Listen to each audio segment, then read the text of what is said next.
Everyone, কেমন আছো তোমরা? তন্দ্রার রোজ নামছে আরেকটি ব্লগে তোমাদের স্বাগত জানাই। আজকে হচ্ছে কার্তিক পুজো। হ্যাঁ, আজকে কার্তিক পুজো। সকাল থেকে অনেক তো ব্যস্ত ছিলাম পুজোর অ্যারেঞ্জমেন্ট করার জন্য। দেখেছো আমার মাথা ঘাটার অবস্থা। তো এখন স্টান করে রেডি হয়ে ঠাকুরের ওখানে যাব, ফল প্রসাদ বানাবো, সমস্ত কিছু রিচুয়াল যা আছে সমস্ত কিছু করব। ঠাকুর মশাই বিকেল 5টায় পুজো করতে আসবে, তো তার আগে রেডি হয়ে নিতে হবে। তো এখন বাজে দুপুর 12টা মতো। তো এখন থেকে আমি আমার ব্লগ স্টার্ট করছি। আশা করছি আজকের ব্লগটা দেখতে তোমাদের অনেক অনেক ভালো লাগবে। পুরো ব্লগটা দেখবে, স্কিপ না করে। তো আজকেও আরেকটাও ব্যাপার রয়েছে যেটা তোমাদেরকে বলে দিই। হ্যাঁ, কালকে আমাদের ট্রেন রয়েছে। আমরা ফাইনালি যাচ্ছি ঘুরতে আমাদের ট্রিপে। তো হ্যাঁ, কালকে যাচ্ছি। কোথায় যাচ্ছি তোমাদের এর আগেই বলেছি, মেঘালয় শিলং। কালকে যাব হচ্ছে, কালকে আমাদের বর্ধমান থেকে ট্রেন রয়েছে কাজিরাঙা এক্সপ্রেস। তো সেই ট্রেনে করে আমরা পরের দিনকে ভোর 3-4টের সময় হচ্ছে গুয়াহাটি স্টেশনে নামবো। ওখানে আমাদের হোটেল অলরেডি করা রয়েছে। সেখানে গিয়ে হোটেলে চেক ইন করে স্নান করে রেডি হয়ে যাব পুজো দিতে মা কামাখ্যার কাছে। পুজো দেওয়ার অলরেডি আমরা টিকিট বুকিং করে নিয়েছি অনলাইনে। ভিআইপি দর্শন যেটা রয়েছে সেটা করে নিয়েছি, কারণ আমি চাই খুব সব কিছু সঠিক সুন্দরভাবে সব কিছু হোক। জানি না সেটা মায়ের ইচ্ছা, কি হবে না হবে তোমরা তো দেখতেই পারবে। তো হ্যাঁ, ব্যাগ ট্যাগ গোছানোরও রয়েছে। আমি সকাল সকাল গিয়ে ভ্রুটাও প্লাক ট্যাক করে নিয়ে এসেছি, কারণ আর হাতে সময় নেই। একদম মাথা টাথা চুল কালকে তেল দিয়ে রেখেছিলাম, আজকে শ্যাম্পু করব। শ্যাম্পু করে একদম পুরো রেডি হয়ে যাব। আর এখানে কি নেব সমস্ত কিছু রেখে দিয়েছি। এখনও পর্যন্ত ব্যাগ গোছানো হয়নি।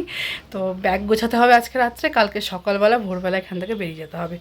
তো এখানে অলরেডি আমি একটা ব্যাগ গুছিয়ে রেখেছি, কিন্তু আমি যেগুলো নেব সেগুলো এখনও গোছানো হয়নি। জামা কাপড়গুলো এখানে প্যাকেট করে রেখেছি, হেয়ার ড্রায়ার, তারপরে ট্রেনের টিকিট, প্লেনের টিকিট, ফ্লাইটের টিকিট, তারপর শুকনো কিছু খাবার যেগুলো মা আমাকে দিয়ে দিয়েছে অলরেডি, ছাতা, এইগুলো দিয়েই নিয়েছি। আর এইটা হচ্ছে আজকে ফ্লিপকার্ট থেকে আসলো কিছু আমাদের ঘুরতে যাওয়ার জন্য কিছু জিনিস অর্ডার করেছিলাম, সেই অর্ডারগুলো চলে এসছে অলরেডি। তো এখনও পর্যন্ত প্যাকিং খোলার টাইমই হয়নি। পরে আবার হেনা কিনে নিয়ে আসলাম, পাপায় এখন হেনা দেবো। এই হেনাটাকে এখন রেডি করব।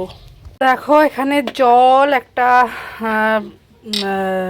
বাটি নিয়েছি, একটা হেনা নিয়েছি, কফি নিয়েছি, আর পেস্টার একটা ব্রাশ নিয়েছি। এটা দিয়ে এখন পাপাই গেছে সেলুনে, কারণ লাস্ট মিনিট আমাদের সব কিছুই হয়। তো লাস্ট মিনিটে ও সেলুনে গেছে, তো আমাকে বললো এখন এইগুলো রেডি করতে।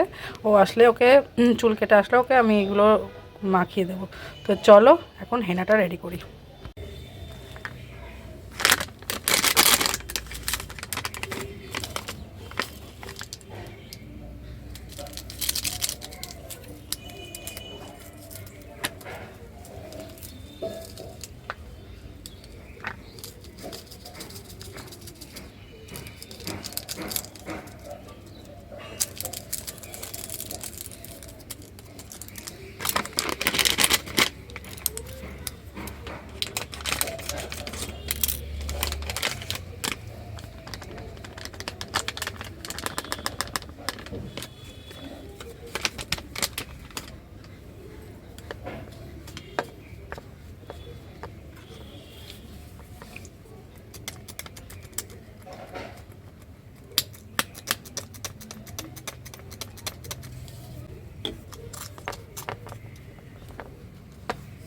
পেস্টটা রেডি হয়ে গেছে, আর পাপাই আসলে পরে পাপাইকে পেস্টটা দিয়ে দেবো।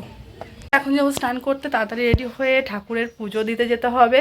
তো ঠাকুরমশাই তাড়াতাড়ি চলে আসবে বলেছে। হ্যাঁ, কার্তিক পুজো, তোমাদের কার্তিক ঠাকুরকেও দেখাবো, সমস্ত কিছু অ্যারেঞ্জমেন্ট করে একবারে দেখাবো। কারণ আজকে প্রচুর ব্যস্ততা, আজকে দুটো জিনিস একসাথে, কোনটা ছেড়ে কোনটা করবো বুঝেই উঠতে পারছি না। সারাটা দিন খুবই হেক্টিক ডে যাচ্ছে আজকে।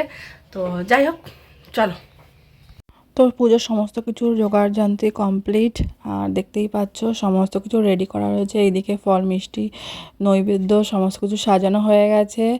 আর এই যে ঠাকুরের আসন, আর এই যে হচ্ছে আমাদের কার্তিক ঠাকুরকে দেখো কি মিষ্টি লাগছে দেখতে। সমস্ত কিছু রেডি করা হয়েছে, ঠাকুরমশাই এসে ঘরটা শুধু পাতবে। আর এদিকে বাঁদিকে দেখো খেলনা রাখা রয়েছে, ঝিনুক বাটি, এগুলো সমস্ত কিছু পুজোতে দিতে হবে। আর এখানে ফল প্রসাদ সমস্ত কিছু রেডি হয়ে গেছে, ফুল টুল সমস্ত কিছু রেডি। তো শুধুমাত্র পুজোর অপেক্ষা। তো এই হচ্ছে আজকে আমাদের কার্তিক পুজোর জোগাড়জান্তি।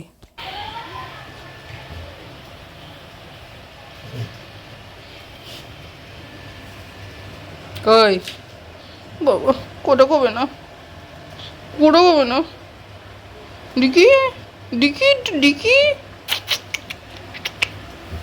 ডিকি ডিকি না, এটা ডিকি, কোটা কবে না। তো এখন বাজে সন্ধ্যে 7টা মতন, আর পুজো টুজো কমপ্লিট, তোমরা তো দেখেই নিলে। তো এখন হচ্ছে ব্যাগ গোছাচ্ছি, ব্যাগ গুছিয়ে নিতে হবে, কারণ কালকে সকালবেলা তো আর হবে না, কালকে সকালবেলা ঘুম থেকে উঠে এখান থেকে বেরিয়ে যেতে হবে। তো তার আগে সমস্ত কিছু রেডি করে নিতে হবে। তো অলরেডি রেডি করতে শুরু করে দিয়েছি। কি কি রেডি করছি চলো তোমাদেরকে দেখিয়ে দিই। দেখো এখানে কিছু মেডিসিন নেব, যেগুলো প্যাকেটে ঢোকাবো। তো মেডিসিনগুলো শর্ট আউট করে রেখেছি, যে কিছু মেডিসিন এখান থেকে নিতে হবে। তো এই মেডিসিনগুলো ঢুকিয়ে নেব। এখানে একটা এক্সট্রা হ্যান্ডব্যাগ হয়েছে কিছু টুকটাক খাবার টাবার নেওয়ার জন্য।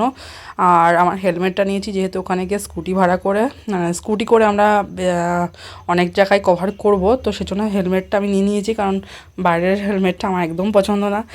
আর এখানে আমার ট্রলিটা অলমোস্ট গোছানো প্রায় হয়ে গেছে। পাপারটাও মোটামুটি রেডি হয়ে গেছে। হ্যাঁ, এখন পিট ব্যাগ দুটো রেডি করতে হবে। ওখানেও কিছু জিনিসপত্র রেখে দিয়েছে, যেগুলো খাবার দাবার, যেগুলো ঢুকিয়ে নেব ব্যাস। আর এই যে হদু মন খারাপ করে ঘুমিয়েই পড়লো। ওর হচ্ছে যখনই আমরা কোথাও যাই আর ওর মন খারাপ করে ঘুমিয়ে পড়ে এখানে। তো যাই হোক, এখন ঘুমাক, আমি এগুলো রেডি করে নিই। ফার্স্ট মোমেন্টে এখন মনে পড়লো যে কতগুলো জামা কাপড় ইস্ত্রি করা হয়নি, তো আমি আয়রন নিয়ে বসেছি। পাপায়ের কিছু যে টি শার্ট আয়রন করছি। আর এখানে মোটামুটি ব্যাগপত্র পুরো রেডি করে ফেলেছি। এখানেও মোটামুটি খাবার দাবার দিয়ে ব্যাগপত্র রেডি, শুধু ওষুধগুলো নিতে হবে। আর এই যে হদু, আমাদের হদু সোনা ঘুমোচ্ছে এখানে। আর চলো এটা করে নিই। করে আবার যেতে হবে হচ্ছে এখন বাজার কলকাতা। কেন, পাপায়ের জন্য একটা ট্রাউজার নিতে হবে। তো লাস্ট মোমেন্টে মনে পড়লো হ্যাঁ ওর জন্য একটা নিতেই হবে, কারণ একটাতে হবে না। তো এখন আবার আয়রন টায়রন করে যাব হচ্ছে বাজার কলকাতা। টুকটাক যা আছে একবারে কিনে নেবো, মেডিসিনটাও কিনে নেবো আজকে। তো এখন হচ্ছে এটা আয়রন করে নিই জলদি। তো আমি চলে এসেছি বাজার কলকাতাতে। আর এই যে ট্রাউজার দেখতে শুরু করে দিয়েছি, কোনটা নেব বুঝতে পারছি না। পাপাকে বললাম তুমি যে কিনে নিয়ে আসো, তোমার যেটা পছন্দ হয়। ও বললো আমার সময় নেই, তুমি যেটা খুশি তুলে নাও। তো এখানে আমি বিভিন্ন রকমের ট্রাউজার দেখছি যে কোনটা নিলে পরে ওর ভালো কমফোর্টেবল হবে। তো এখানে অনেকগুলো আছে, র্যাকই রয়েছে আর বিভিন্ন টাইপের রয়েছে। তো যেহেতু নিচের চোষ প্যান্ট টাইপেরও পরে না, তো নিচেরটা নিচে খোলা টাইপের প্যান্টগুলোই নিতে হবে। তো এখান থেকে একটা মানে অ্যাশ কালারের প্যান্টটা পছন্দ হচ্ছে, কিন্তু অ্যাশ কালারের প্যান্টটা তো নোংরা হয়ে যাবে, বেশি নোংরা বোঝা যাবে। তো ব্লু কালারের প্যান্টও দেখছিলাম আর ব্ল্যাকটাও দেখছিলাম, এটা ভালো লাগছে। আর এদিকে স্টোরটা দেখতে দেখতে দেখো শীতের অলরেডি উইন্টার সিজনের সমস্ত সোয়েটার জ্যাকেট সমস্ত কিছু অলরেডি স্টোরে অ্যাভেলেবেল। তো ঠান্ডা পড়তে শুরু করে দিয়েছে। তো যাই হোক, এখন বেশিক্ষণ সময় এখানে ব্যয় করলে চলবে না। তো বিল করে নিয়ে এখন যাব বাড়িতে। তো এখন ঘুমানোর টাইম হয়ে গেছে। তো আজকে ভিডিওটা এখানেই এন্ড করছি। ভিডিওটা কেমন লাগলো অবশ্যই তোমরা কমেন্ট বক্সে জানাবে। হ্যাঁ, কালকা থেকে শুরু হচ্ছে আমাদের শিলং ট্যুর। ট্রিপের হচ্ছে প্রথম দিন, মানে আমরা কালকে সকালবেলা ভোরবেলা এখান থেকে বেরিয়ে যাচ্ছি। তো কালকে থেকে ব্লগটা অবশ্যই তোমরা দেখো। আশা করছি ব্লগগুলো দেখতে তোমাদের অনেক অনেক ভালো লাগবে। পুরো ব্লগগুলো দেখবে অবশ্যই, আর কেমন লাগছে কিন্তু অবশ্যই কমেন্ট বক্সে জানাবে। তো চলো আজকে এখানেই এন্ড করছি। ভালো থাকবে, সুস্থ থাকবে, টাটা। কালকে ভোরবেলা থেকে আবার ব্লগ শুরু হচ্ছে, টাটা।